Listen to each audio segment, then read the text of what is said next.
Hello students, welcome to my class. This is exercise 13.2 for class 6th, chapter 13, symmetry. First question is draw the reflection of the following figures along the dotted line. ये आपको कुछ figures दी हैं, आपने इनकी reflection draw करनी है. Reflection क्या है? जब आप इनको मिरर में देखते हो इन चीज़ों को तो वो आपको कैसी दिखाई देती हैं, आपने वो ड्रॉ करना है. इस तरफ आप इनकी मिरर इमेजेस ड्रॉ करेंगे. तो फर्स्ट फिगर है ये एल, इसकी मिरर इमेज हम ड्रॉ करेंगे. तो ये देखिए, ये इसकी मिरर इमेज है जो हमने ड्रॉ की. This is leaf B part, ये इसकी मिरर इमेज है. Likewise C part and D. These are the exactly same आपने फिगर नीचे की तरफ ड्रॉ कर देनी है, या जिस तरह से लाइन दी है उसके अकॉर्डिंग आपने वो फिगर ड्रॉ कर देनी है. Question number 2 is right yes for right reflection and no for wrong reflection. अब आप देखिए, फर्स्ट इज दिस, जब आप बी को मिरर में देखोगे तो उसकी रिफ्लेक्शन आपको इसी तरह से दिखाई देगी. तो yes, this is the reflection, exact reflection.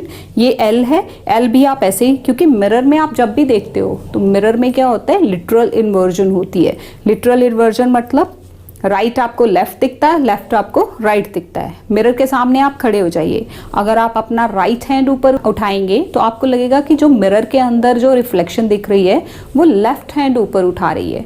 तो इसको हम बोलते हैं लिटरल इन्वर्जन. तो मिरर में हमेशा उल्टी ही चीज़ें दिखाई देती हैं. तो ये देखिए, ये भी येस है, ऐसा ही आपको मिरर में दिखाई देगा. Likewise this is also correct and this is also correct, yes. Question number 3 is trace the figures on the graph. ये जो आपको फिगर्स दी हैं आपको ये ग्राफ पे करनी है. ग्राफ पे करके डॉटेड लाइंस की हेल्प से आप इनको ड्रॉ करेंगे. आप एक ग्राफ ले लेंगे, उस पर आप ये ड्रॉ करेंगे. लेट अस सी ये फिगर्स कैसी बनेंगी. तो देखिए, फर्स्ट की आपको दिखाई दे रही है, it is like this. Then second one is like this and third one is like this.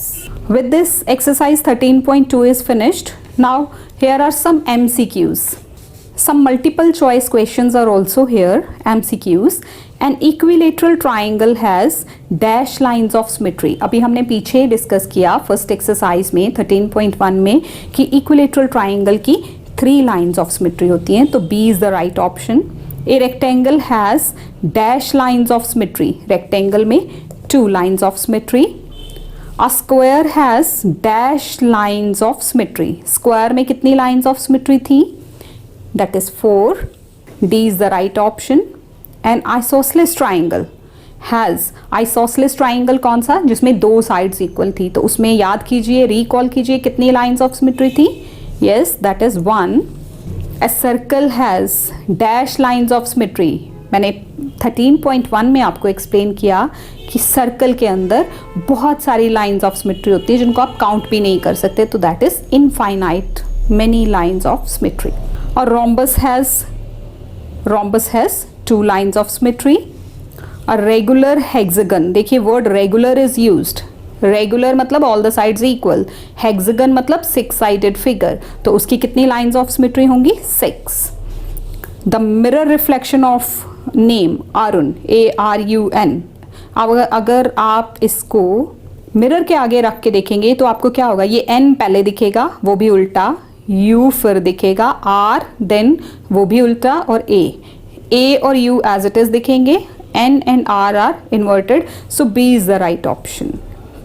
So with this, chapter 13 is finished.